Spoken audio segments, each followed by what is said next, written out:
네, 여러분 안녕하세요. 이번 시간에는 지난번 시간에 과체류의 농축 공정까지 설명을 하다가 조금 더 보완할 사항이 있어서 첨삭하는 그런 강의를 진행하도록 하겠습니다. 과실류의 식품학적 의의에 대해서는 지난 시간에 충분히 설명을 했었고요. 우리가 일상생활에서 이제 많은 과실을 소비를 하고 또 식생활이 이렇게 조금 선진화되면서 이런 과일에 대한 기여도가 굉장히 높아지고 있습니다. 앞 시간에 말씀드린 것처럼 이 과실, 채소류들은 비타민이나 무기질, 섬유질 이런 것들을 풍부하게 가지고 있기 때문에 기호성과 기능성을 충족할 수 있고요. 탄수화물이나 단백질 근본으로 활용되지는 않습니다만은 이런 기능성과 기호성이 있는 그런 과일, 특히 요즘은 이제 제철 과일이라는 개념이 없죠. 거의 연중무휴로 모든 과일들이 생산되기도 하고 또 지금은 이제 수출입이 많이 됩니다. 그래서 우리나라에서 생산이 되지 않는 시기에는 외국에서 많은 유사한 과일들이 수입이 되고 또 우리나라 과일들도 이런 인근 동남아나 이런 쪽에 수출이 많이 되기도 하고 있습니다. 그래서 과일은 이런 여러 가지 기호식품으로 각광을 받고 있고요.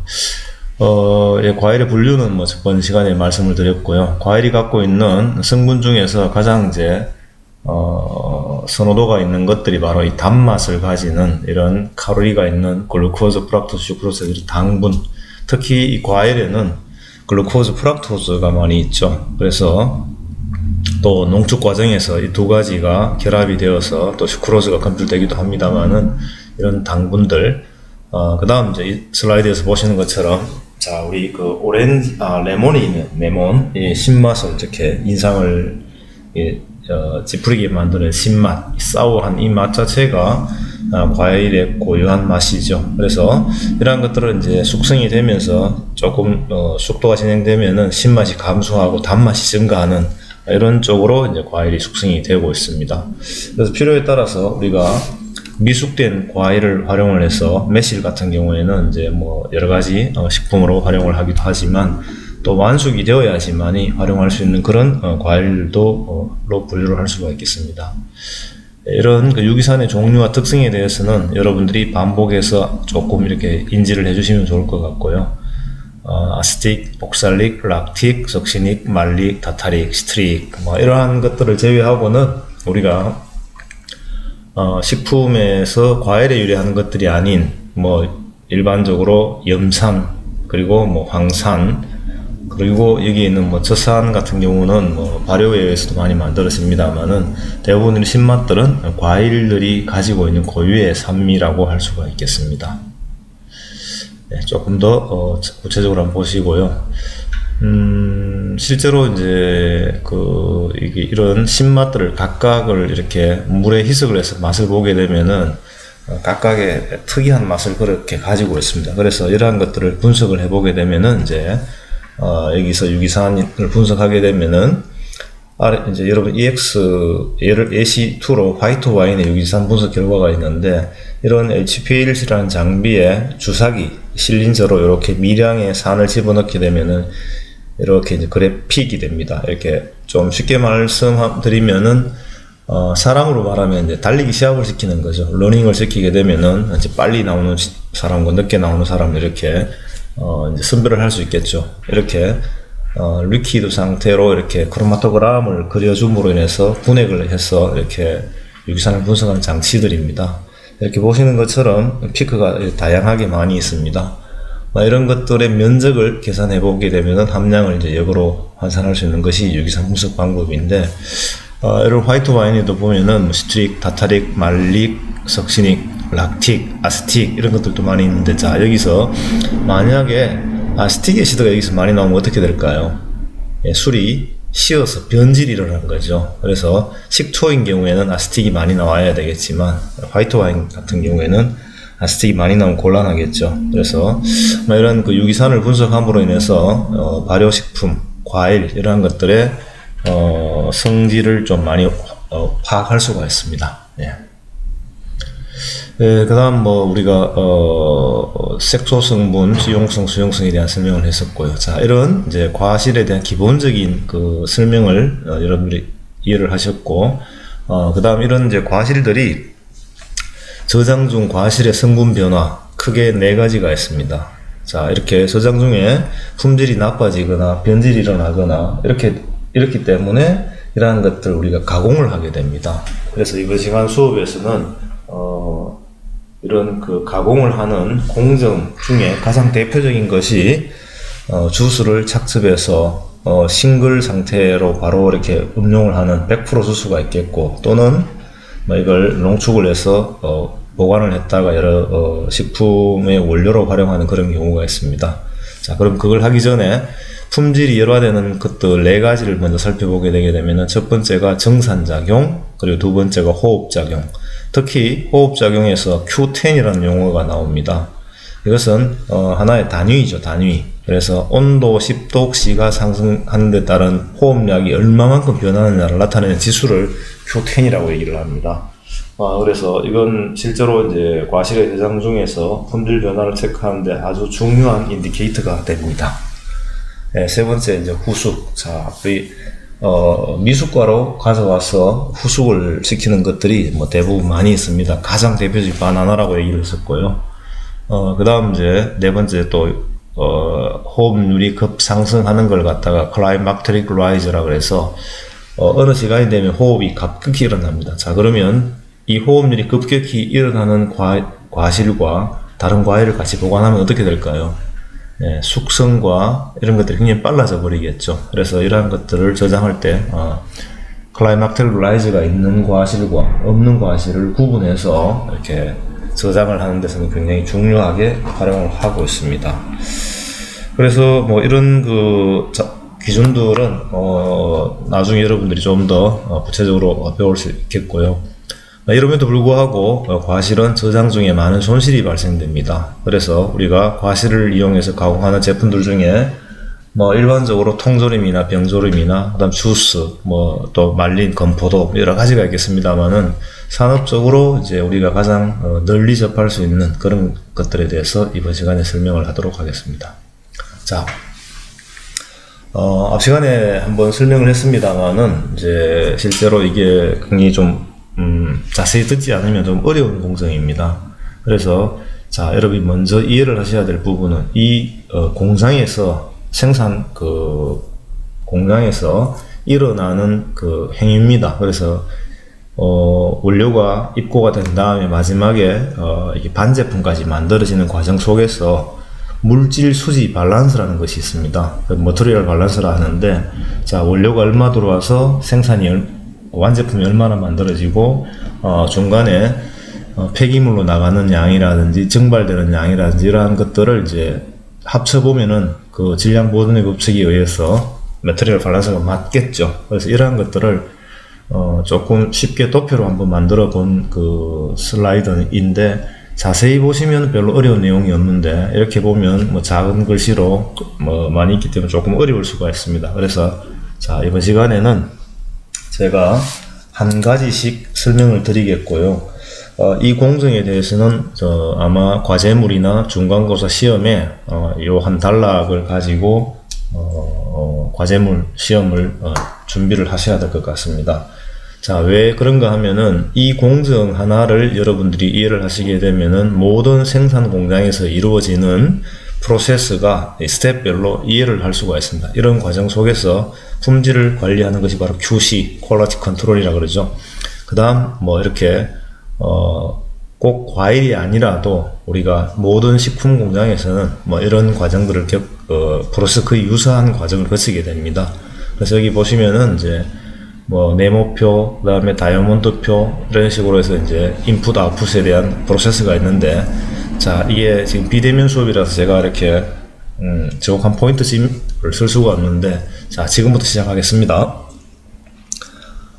본 다이아그램은 레몬과 시트러스, 그 오렌지를 가공할 수 있는 공장에서 진행되는 스텝별 과정입니다. 그래서 맨 상단에 보시게 되면은 그 시트러스 프루트 해가지고 A, B로 되어 있죠. 그 A가 2만 킬로. 자, 여기 보면은 이제 시트러스를 2만 킬로를 입고를 해서 마지막에 제품까지 만들어지는 공정이 되겠고요. B인 경우에는 10,000킬로 정도 되는 레몬은 이런 과정을 거치게 되는데, 자, 일단 하나의 예시이기 때문에 레몬은 지워버리겠습니다. 자, 시트러스, 자, 이렇게 들어왔습니다. 원료가 들어왔습니다. 그러면 우리가 앞에서 정선, 선별 뭐 이런 것들에 대해서 학습을 했습니다. 자, 원료가 들어오면 제일 먼저 해야 될 일이 뭘까요? 예, 워싱, 세척을 해야 되겠죠. 네모에 우리가 워싱 앤 솔팅이라고 되어 있죠. 이게 선별입니다. 그래서 해보니까 이렇게 버려지는 웨이스트 되는 양이 약 200kg가 나갑니다. 오른쪽 화살표 보이시죠?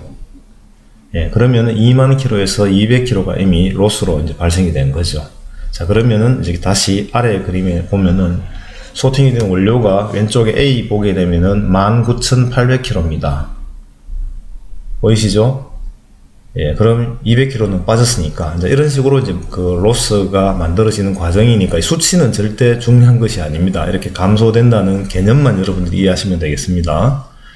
자, 그 다음 두 번째가 이제 소팅이 된 다음에 필 오일 리커버리라고 되어 있습니다. 이게 이제 뭔가 하면은 여러분들 우리 오렌지를 이렇게 보면 껍질을 까면은 이렇게 오렌지 향이 많이 납니다. 그리고 껍질에 보면은 이렇게 볼록볼록하게 엠보싱처럼 이렇게 엘보가 엠보싱이 만들어져 있죠. 고기를 바늘 같은 걸로 콕 찌르게 되면은 에센스 오일이 이렇게 나옵니다. 그 속에 오렌지의 향이 많이 들어 있습니다. 그래서 이걸 어떻게 하는가 하면 오렌지를 이렇게 밤송이 같은 이런 그 브러쉬가 있는 터널을 통과시키게 되면 고기에 꼭꼭 찔리겠죠. 그러면 이제 오일이 밑으로 떨어지게 되고, 이러한 것들을 이제 오른쪽으로 분리를 해서 여기 보면은 이제 센트리퓨게이션, 원심 분리를 하는 겁니다. 이렇게 해서 시트러스 오일을 분리를 하는 오일. 자, 이게 굉장히 중요합니다. 필 오일 리커버리를 이렇게 합니다. 향기 성분을 분리하는 과정입니다. 자, 그러면 사과는 이런 과정이 있을까요? 사과는 없습니다. 그래서 이렇게 이제 오일을 이렇게 모아 놓은 걸 가지고 이 100% 순수한 시트러스 오일의 향이 되는 겁니다. 이 굉장히 고가로 판매가 되겠죠. 이런 것들을 가지고 요즘 보면은 뭐 여러 가지 식품 소재로도 많이 활용이 됩니다. 자, 이렇게 해서 오일이 모아졌습니다. 두 번째가 이제 세 번째가 되겠네요. 주스 익스트랙션을 하게 됩니다. 착즙을 하게 되면은 고형분과 수분이 이렇게 분리가 되죠. 그래서 착즙을 하게 되면은 이제 주스 성분만 내려 모아지게 되겠고, 그 다음에 이렇게 벌프가 나가는 부분, 왼쪽에 보면은 디워터링이라 되어 있죠. 이 벌프가 나가는 부분을 다시 한번 착즙해 가지고 또 모읍니다. 이렇게 해서 이제 착즙된 주스의 수득률을 최대화 시켜 줘야 되겠죠. 그 fins and clarification이라 그래서 이제 이렇게 청진화를 하는 그런 과정을 거치기도 하고, 이때 뭐 많은 그 기술적인 부분이 이제 보완이 됩니다. 자, 이렇게 만들어진 주스는 다시 이제 살균 공정을 거치게 됩니다. 여기서는 파스처라이제이션이라고 되어 있는데, 일반적으로 주스 같은 경우에는 이제 저온 살균을 많이 합니다. 우리 앞 시간에 살균 방법에 있어서 크게 세 가지로 나누어서 여러분들이 학습을 했습니다. 저온 장시간 살균하는 방법, 그 다음 고온으로 단시간 살균하는 방법, 그 다음 초고온으로 단시간 UHT라는 것들, 이런 세 가지가 있는데, 어찌되었든 이제 이런 그 각각의 컴퍼니마다 방법은 다르겠지만 살균 공정을 거치게 됩니다. 자, 그 다음 다시 이 살균을 거치게 된 이 주스를 이렇게 보관을 할 수도 있겠죠, 그죠? 예, 보관해서 뭐 이걸 그대로 이제 100% 주스로 활용을 할 수 있습니다만은, 보통의 경우는 이렇게 하지 않고 이걸 다시 이제 아랫단에 보면 컨센트레이션이라는 것이 되어 있죠. 이 농축을 하게 됩니다. 농축을 하게 되면은 수분을 증발시키고 고형분이 증가하게 되는 거죠. 자, 이렇게 하니까 맨 위에 2만 킬로에서 출발한 그 주스가 농축된 컨센트레이션 밑에 A를 보게 되면 얼마로 되어 있습니까? 1533. 거의 엄청난 양이 이제 부피가 줄어든 거죠. 자, 여기까지가 일반적으로 농축된 주스를 이렇게 얘기를 하는 농축액이라고 해요. 농축액. 이때 보면은 이제 그 농축될 때 보면 수분이 그 증발, 에바포레이터 돼가 나가는데, 오른쪽에 water evaporate라는 부분이 있죠. 여기 보시면은 6,985가 증발이 된 겁니다. 그래서 2만 킬로의 오렌지가 들어와서 현재까지 농축을 해보니까 1,533kg 정도의 농축액이 만들어졌습니다. 자, 이렇게 만들어진 농축액을 바로 이렇게 맨 아래 내려가면 히팅, 필링 앤드 시밍이라고 되어 있습니다. 어떤 이렇게 패키지 포장 단위에 넣어 가지고 보관을 합니다. 이렇게 되면 농축 주스가 되는 거죠. 맨 아래 빨간 글씨로 되어 있는 concentrated citrus juice 이렇게 되어 있습니다.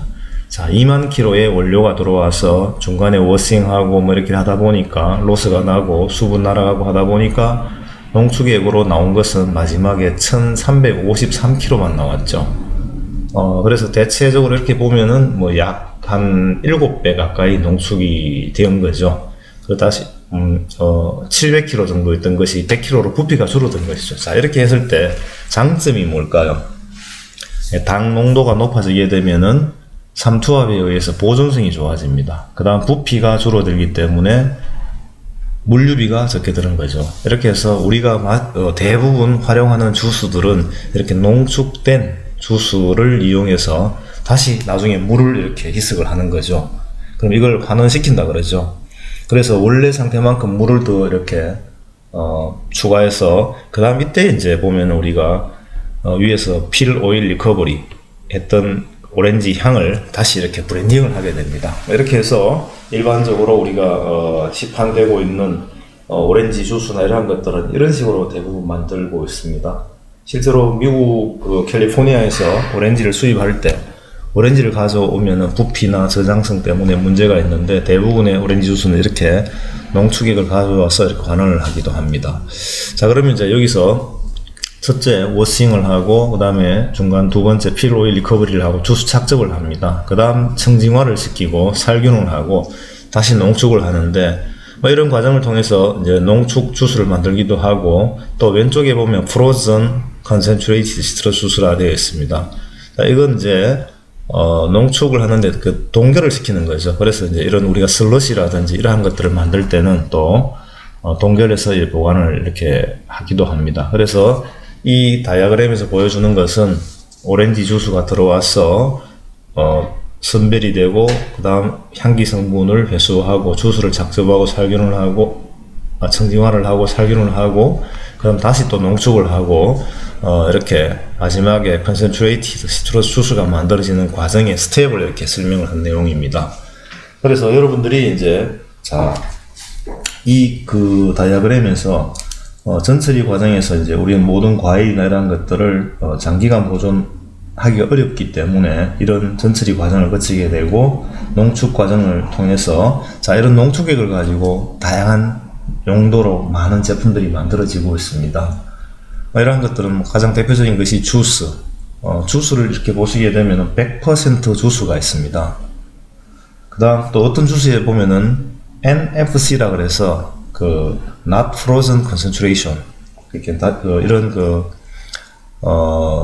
동결하지 않고 농축했다 이런 것들이 있는데 영어를 잘 봐야 됩니다. 소비자들을 이제 NFC라는 용어 여러분들이 한번 확인을 해 보시면 좋을 것 같은데 이게 잘못 보면은 이상한 영어로 많이 혼용이 되어 있습니다.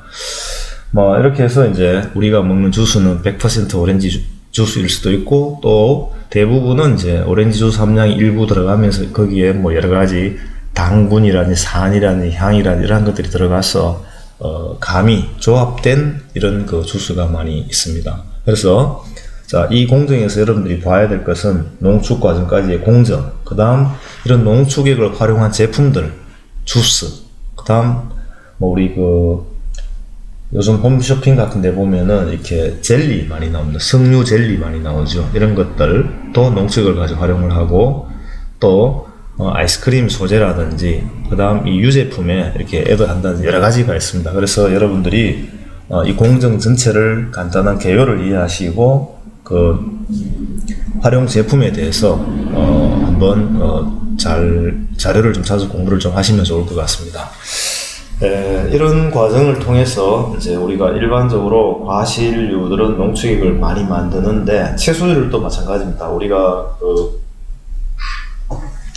시판되고 있는 제품 중에 하루야채라는 그런 제품이 있습니다. 이러한 것들도 대부분 이런 과정을 통해서 채소류들을 이렇게 농축했다가 필요에 의해서 다시 브랜딩을 해서 제품으로 활용하기도 하는데, 이 공정이 지금 여기서 보시는 것처럼 오렌지나 그 레몬 같은 경우에는 이런 과정을 거칩니다.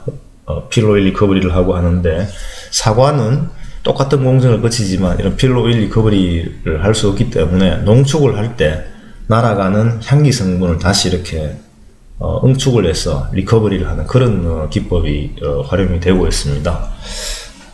여러분들이 이제 다소 좀 생소하고 조금 부담이 되는 내용이지만, 이 공정을 제가 힘주어 설명하는 이유는 이런 프로세스를 이해하시면은 대부분의 식품 공장에서 일어나는 행위에 대해서 이해를 할 수가 있습니다. 그래서 다시 한번 말씀드립니다만은, 이 표를 보면서 제가 설명하는 내용과 교과서에는 자료가 없죠. 그래서 설명하는 내용들을 하나하나씩 잘 정리를 해서 A4 용지에 한 장에서 두 장 정도로 한번 정리를 꼭 해보시기 바랍니다.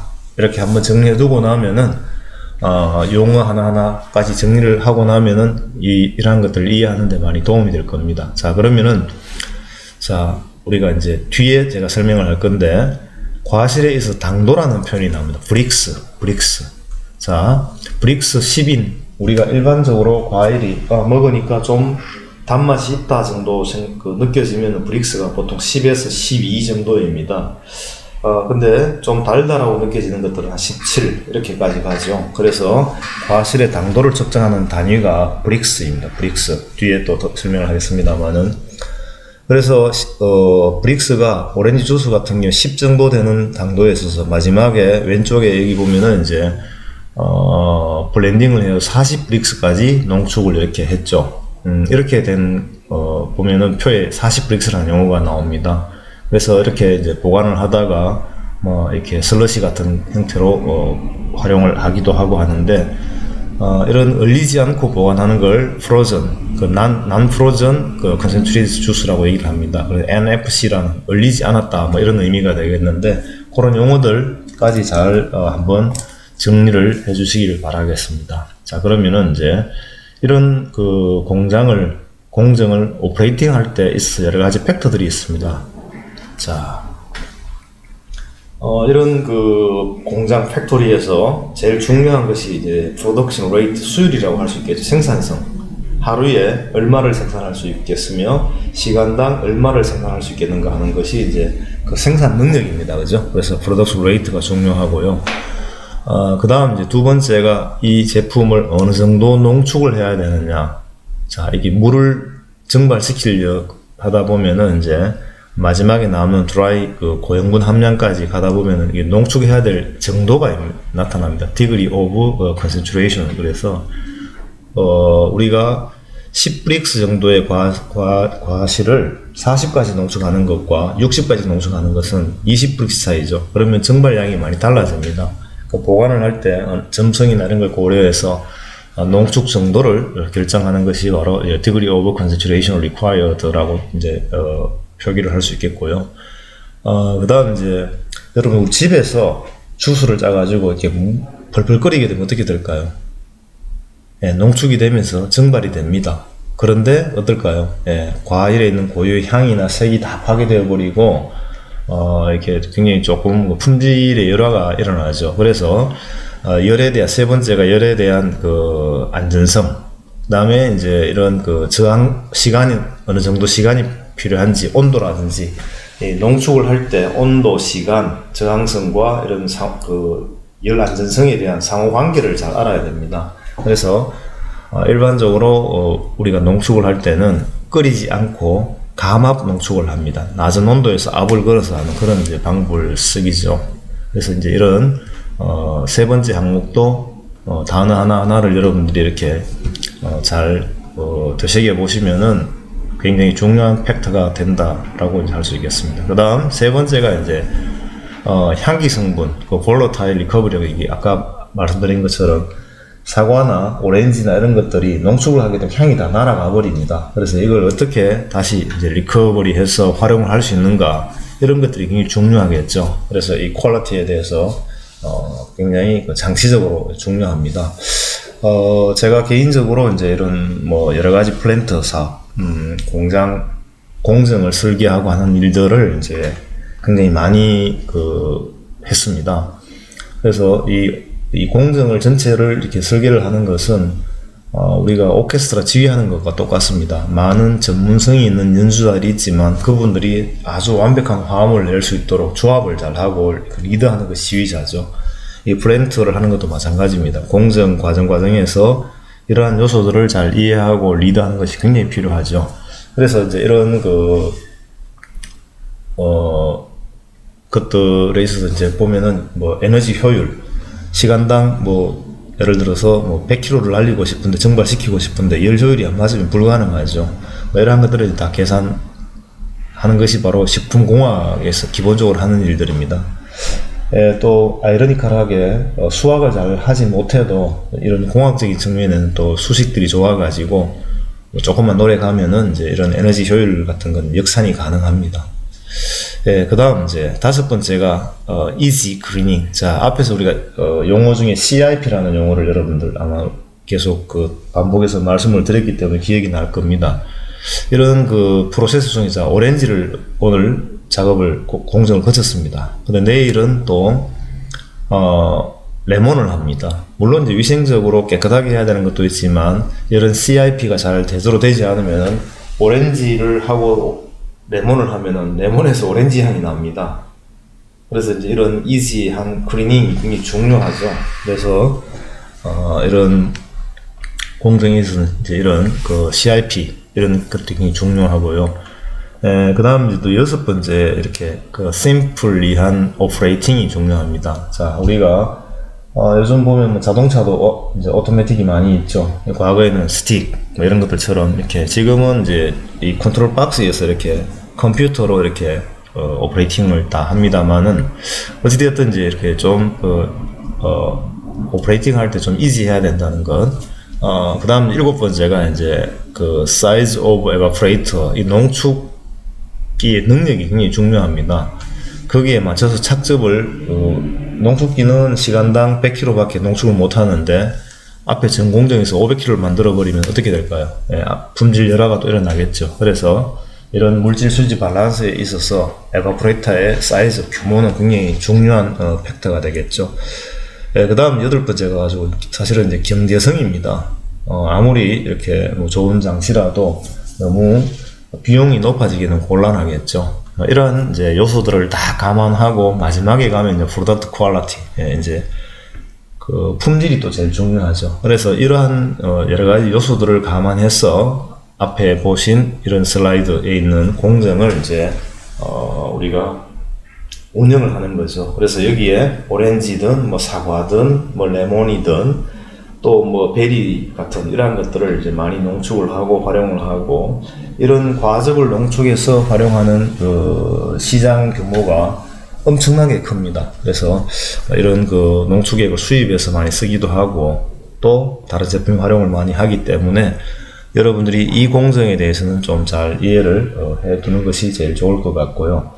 식품 재료의 특성 중에서 가공적인 측면에서 연계되어서 제가 가장 여러분들에게 잘 이해를 시키려고 노력하는 프로세스가 바로 이 과정입니다.